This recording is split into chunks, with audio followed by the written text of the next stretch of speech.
In 2016, 2.2 million U.S. couples got married, but over 800,000 called it quits. Our quest for and failure at monogamy has caused so much pain and heartbreak. If it's so hard for humans to be monogamous, why do most of us all around the world make it one of the most central goals of our lives? But are we bad at monogamy, though? And compared to who exactly? Maybe we are a lot better at this monogamy thing than a lot of people give us credit for.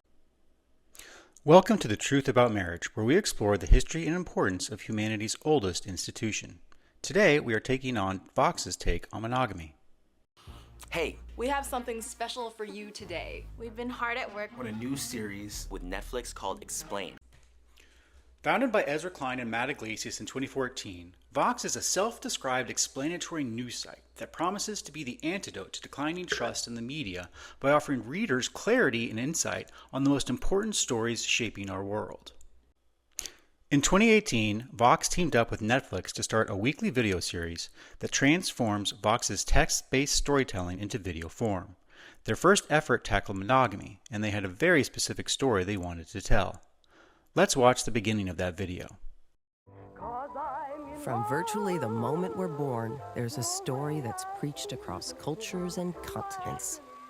It's a familiar fairy tale. She was even more beautiful than he had thought. That finding one true love is the key to a fulfilled and happy life. As an adult, we're forced to reconcile the messaging on monogamy with one simple fact. Humans are terrible at it. Over the next 20 minutes, the storytellers at Vox weave a tale that purports to show that human beings did not evolve to be monogamous. Instead, we evolved to be promiscuous, like our bonobo and chimpanzee relatives. According to this Vox narrative, monogamy was not imposed on humanity until the spread of agriculture and property rights about 12,000 years ago. And Vox claims, up until just recently, marriage is only about controlling wealth and making alliances. It was not until the 1700s that Western civilization first invented the idea of marrying for love. And it was at this point that white men invented the concept of gender roles to preserve social order. Instead of monogamy, Vox wants Americans to embrace new, alternative lifestyles. I coined the term monogamous to describe my own relationship. My husband and I were together 24 years, not monogamous for 20 of those 24 years. And I've had people look at me and say, I could never do what you guys do because I value commitment too highly. All 3 of my marriages were monogamous. And what that says is this person was committed to monogamy, not to any of the people that they married. They were committed to monogamy. The goal of Vox's explainer on monogamy isn't to inform people about the history of marriage. It's to promote and normalize non-monogamy. Non-monogamy is getting more mainstream attention. Define polyamorous. Without monogamy. Polyamory. Polyamory. Polyamorous. It's called Polyamory. polyamorous people. Throuple. Not monogamous. Okay? You couldn't be. A 2016 study found 1 in 5 Americans had been in a non-monogamous relationship at some point. And in another survey, 1/3 of Americans said their ideal relationship would be non-monogamous. The Vox video then concludes, If we're lucky, it's no longer about what kinds of relationships we should have in the modern world. It's about designing the kinds of relationships we want to have. but is any of this even true? Did humans evolve to be promiscuous, not monogamous? Was monogamy first introduced with agriculture just 12,000 years ago? Did white men invent biological differences between men and women in the 1700s as a means of controlling female sexuality? Let's explore. Anatomically modern human beings have existed for at least 300,000 years. And for more than 90% of that time, we lived as hunter-gatherers. So far, so good. Anthropologists refer to them as fiercely egalitarian. There's no reason to think that our ancestors shared everything except sexual partners. That's Christopher Ryan. He wrote a book called Sex at Dawn back in 2011. It is very popular among those in the polyamory community. And he is correct that nomadic hunter-gatherer bands were fiercely egalitarian. They had strict rules for how food was shared among members of the tribe. But it is just false to assert that they also shared sexual partners. Every culture encountered and recorded by anthropologists has had marriage. And aside from some exceptions we'll talk about in a moment, virtually all of those marriages were monogamous. As anthropologist George Murdoch, author of the Ethnographic Atlas and co-creator of the Standard Cross-Cultural Sample, wrote, "The nuclear family is a universal social grouping, either as the sole prevailing form of the family or as the basic unit from which more complex family forms are compounded. It exists as a strongly functional group in every known society. No exception has come to light."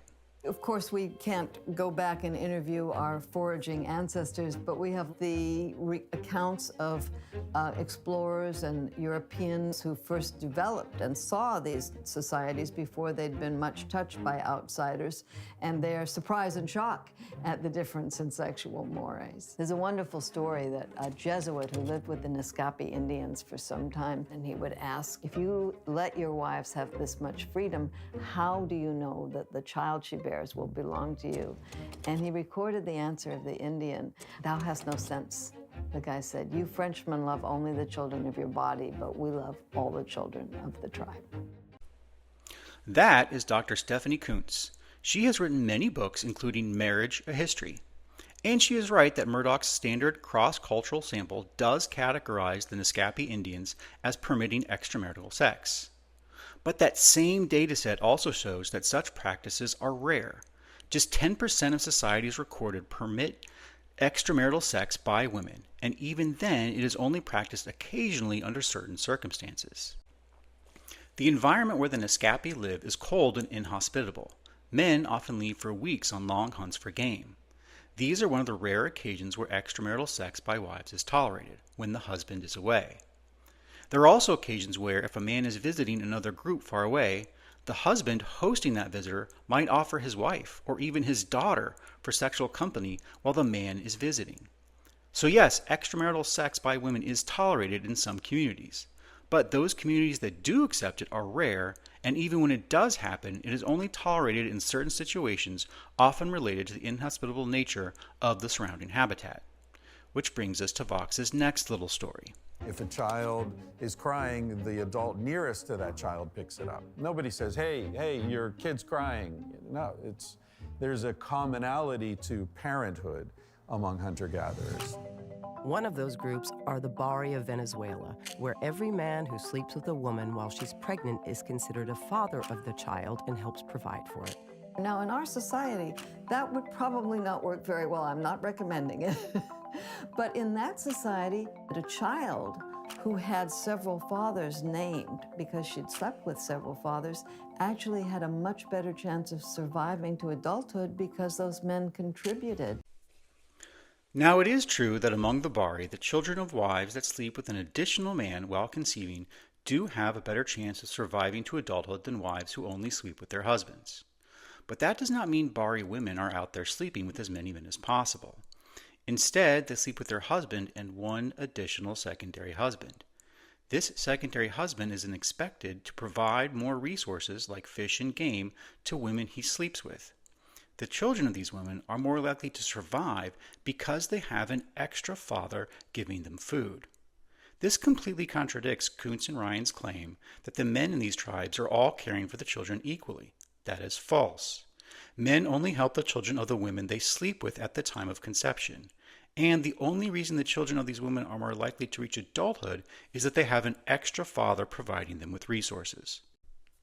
This belief in partible paternity is found in other South American tribes as well, like the Achi. Like the Bari, the Achi women sleep with more than one man while conceiving, but they are careful not to sleep with more. If they sleep with too many men, then none of them will help her with her children. For the Achi and Bari, sleeping with an extra man is kind of like a life insurance policy. If their primary husband dies, the second father is expected to care for the widow. And among the Achi, women need a husband for their children to survive. Like many hunter-gatherer tribes, the Achi have strict meat-sharing rules, but meat is only shared among those who hunt. If a woman has no husband to claim his share of the meat, she does not get any. That is why the children of Achi women who sleep with two men, and just two men, are so much more likely to survive than women who sleep with just their husbands. Death is common among Achi men, and it pays for women to have a backup husband ready to provide for her. What we see here is that extramarital sex does happen in some cultures, but monogamous marriage is the norm. And The extramarital sex that does happen is rare and is designed to provide women with extra parental resources from her extra lover. These are not societies where women are having sex with everyone and all the men are helping to raise children, like Kuntz and Ryan claim. We shouldn't be surprised that some cultures practice non-monogamy, because in the animal world, true sexual monogamy is virtually unheard of. While it is true that monogamy is virtually unheard of in the animal world, that doesn't mean it isn't natural for many species, including humans. While monogamy is non-existent among reptiles, it is practiced by about 5% of mammals and 90% of birds. Now, when scientists say a species is monogamous, that doesn't mean they never cheat. Some monogamous species cheat a lot. Among the American robin, about half of all offspring are from extra-pair paternity, meaning the male bonded to the female only fathered half the children. But for other birds, that percentage is much lower. Only 10% of penguin offspring are from extra-pair paternity, and for swans, it is closer to 5%. Compared to other monogamous animals, humans are actually really good at monogamy. While 10% of given offspring are from extra-pair paternity, in most human cultures, the average is around 2%, and in the Western world is below 1%. We're more closely related to chimps and bonobos than the Indian elephant is to the African elephant. Clearly, chimps and bonobos are anything but monogamous. Bonobos have sex at the drop of a hat. They have sex to say hello, they have sex to say goodbye, they have sex when they're stressed out. We may be more closely related to chimps and bonobos, and those two species are definitely not monogamous. But monogamy is more common among primates than it is among mammals. Gibbons, tamarins, owl monkeys, and humans are all monogamous. For both male and female bonobos, that free love philosophy makes evolutionary sense. The males get to spread their seed, and the females get to take in the seed of multiple males, which then compete against each other to fertilize her egg. It's survival of the fittest, for sperm.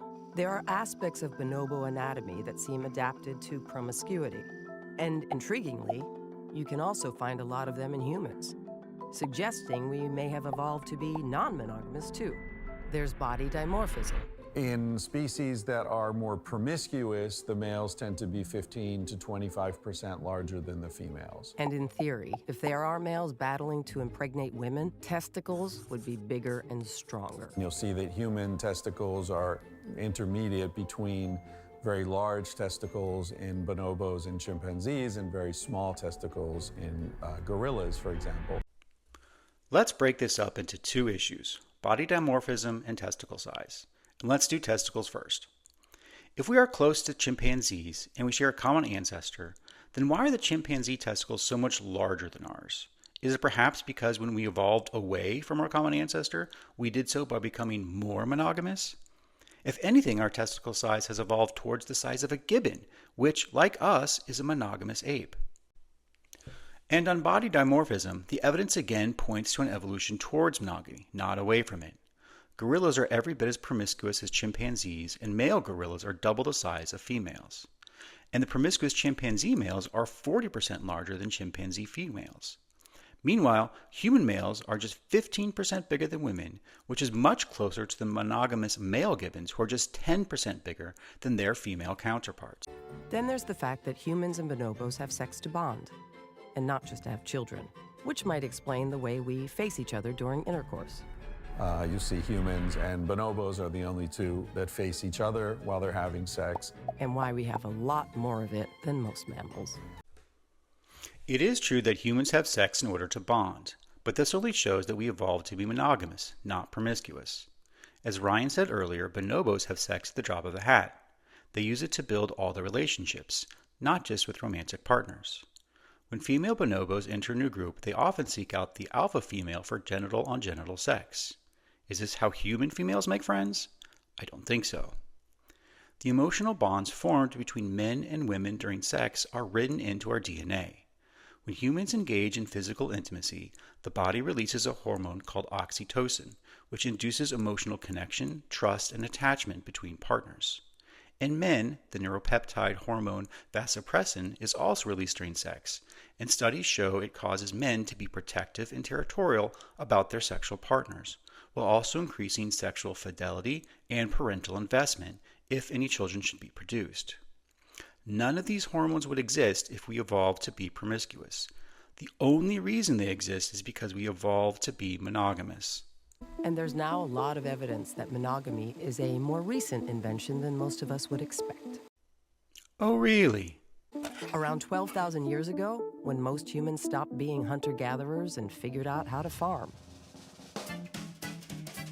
You get a very overpowering concern with property rights. As the Greeks put it, you don't want a foreign seed introduced into your soil. For thousands of years, marriage was the main way that you increased your family labor force.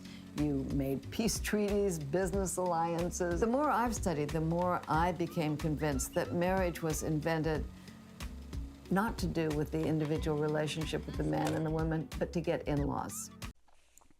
It is true that there was a huge revolution in human sexual practices 12,000 years ago, when humans moved from nomadic hunting and gathering to sedentary agriculture. But it wasn't towards monogamy, it was away from monogamy. Agricultural and property rights meant inequality on a scale humans had never experienced before.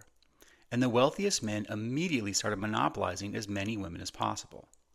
For the last 12,000 years, really up into just 100 years ago, the vast majority of people on Earth lived in polygamous societies. Whether it's Hammurabi's Babylon, the Maurya Empire in India, the Qin dynasty in China, the Mali of Africa, the Vikings of Europe, or the Aztecs of Mexico, on every continent men have settled, large polygamous empires were the norm. It was not until Christianity that monogamy was reintroduced to the world 2,000 years ago. And even then, it took centuries to take hold, first in Europe and then in the Americas, before it was adopted by most, but not all, of the rest of the world. You look back at Anthony and Cleopatra, that was not a love story at all. That was two people from the most powerful empires in the world trying to figure out how they could get together and rule both of those empires. The idea of marrying someone for love? Kuntz says Western societies only started doing that a few hundred years ago. As we made a transition to the idea that marriage should be on the basis of love, it scared people. Defenders of traditional marriage said, oh my gosh, how will we get a woman to marry at all if she says, ew, I don't love him? How will we stop people from getting divorce? So a new idea took hold. Men and women needed to find love and marry because they were two parts of a whole. Men were aggressive and protective. Women were nurturing and demure. They were opposites who completed each other. The field of evolutionary biology also developed around this time, pioneered by male scientists who used their theories on sexual selection to explain Victorian gender roles. This is just ridiculous. White men did not invent gender roles in the 1800s to oppress women. In all human societies, across the world and across time, it is the men who band together and fight to dominate other groups and protect their own women from domination. And it is the women who nurture and care for children. This is just a fact, and Kuntz and the Vox writers can't just wish it away by calling the white men who founded evolutionary biology sexist. Kuntz is just wrong about love and marriage too. People have always tried to marry the ones they love. Antony and Cleopatra were absolutely in love. This is why Antony left his Roman wife and married Cleopatra at a non-Roman wedding. He was in love. And the Byzantine Emperor Justinian did not marry Theodora, a lowly courtesan, for her family pedigree. It was because he loved her. Now, many marriages throughout history were arranged marriages, often between cousins and often designed to keep wealth within the family dynasty. That is absolutely true. But again, Kuntz and Vox ignore the role played by the Catholic Church here in forbidding cousin marriage and encouraging true consent between those getting married. So yes, there was a revolution in marriage in the Western world, but it started about 2,000 years ago, not a couple hundred years ago. And until about 60 years ago, it made for strong marriages and even stronger societies. I coined the term monogamous to describe my own relationship. My husband and I were together 24 years, not monogamous for 20 of those 24 years. And I've had people look at me and say, I could never do what you guys do because I value commitment too highly. All 3 of my marriages were monogamous. And what that says is this person was committed to monogamy, not to any of the people that they married. They were committed to monogamy. And here we come to the real reason Vox made this video about marriage. Not to tell the history of marriage, but to promote their own destructive relationship kinks. non-monogamy is getting more mainstream attention. Define polyamorous. Without monogamy. Polyamory. Polyamory. Polyamorous. It's called Polyamory. polyamorous people. Thruple. Not monogamous. You Okay? couldn't be. A 2016 study found 1 in 5 Americans had been in a non-monogamous relationship at some point. And in another survey, 1/3 of Americans said their ideal relationship would be non-monogamous. Unfortunately, Vox is right. Non-monogamy is becoming more accepted. As recently as 2006, just 5% of Americans said polygamy was morally acceptable. Today, 1 in 5 Americans say it is fine. The percentage of Americans that approve of having children outside of marriage has also grown. Monogamy is like vegetarianism. You can choose to be a vegetarian, and that can be healthy, it can be ethical, it can be a wonderful decision. But because you've chosen to be a vegetarian doesn't mean that bacon stops smelling good. Monogamy is not like vegetarianism. It is not just another lifestyle option. Monogamy is literally what made us human. Humans don't have the biggest brains in the world. That honor belongs to the sperm whale. But we do have the biggest brains compared to the size of the rest of our body. These big brains allow us to cooperate and learn from one another, allowing us to be able to develop the technology we have used to conquer the world. And these big brains grow almost entirely outside the womb. No animal is as dependent on parental care for as long as we are. The energy costs of human lactation for mothers are actually twice those of hosting a growing baby in the womb. Even after weaning, human mothers must still assist in feeding their young for over a decade. In observed hunter-gatherer tribes, children eat more calories than they produce all the way through to their teens.